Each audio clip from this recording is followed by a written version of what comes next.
Alright, now let's move on to absolute value inequalities. Okay, so there's a couple of rules we have to note here. So if we have an equation that has less than or equal to, or just either or, then what happens is that all your points in a number line, they're going to be in between those 2 points. If you have an absolute value function that's less than. However, if it's greater than,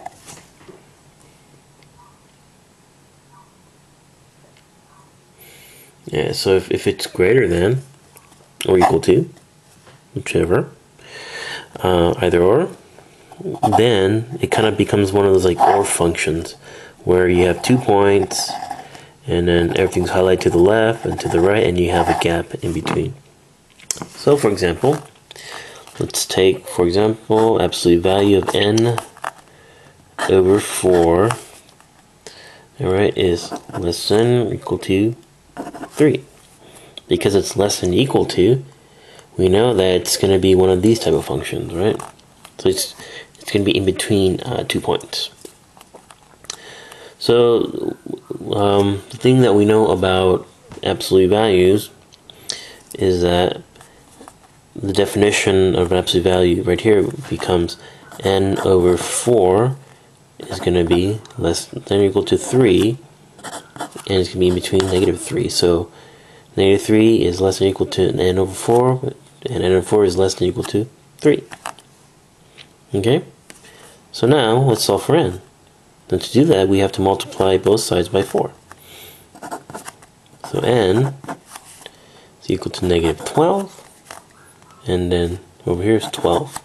So n is going to be in between, alright, -12 and 12.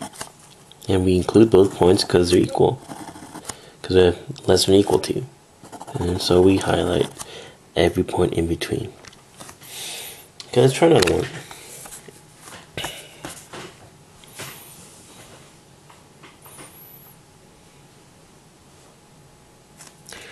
Okay, let's try absolute value of x over 6 is greater than or equal to 5.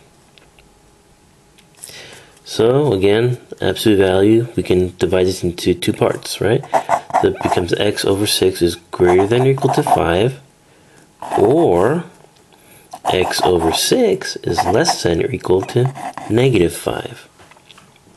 Because in an absolute value, it can either be -5 or -5, right? So that's why we have greater than or equal to -5, which is the original, or less than or equal to -5.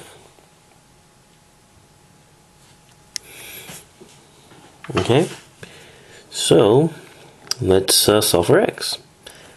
So since it's a fraction, we multiply both sides by the reciprocal of 1 over 6, or we multiply everything by 6, right? Multiply both sides by 6. Alright, so the x's cancel. So you get x is greater than 30, or x is less than -30. So if you drew a number line, let's say we have -30 here, and 30 here. Because it's less than, greater than, equal to, or less than equal to, we include the points, and we highlight everything to the left and to the right.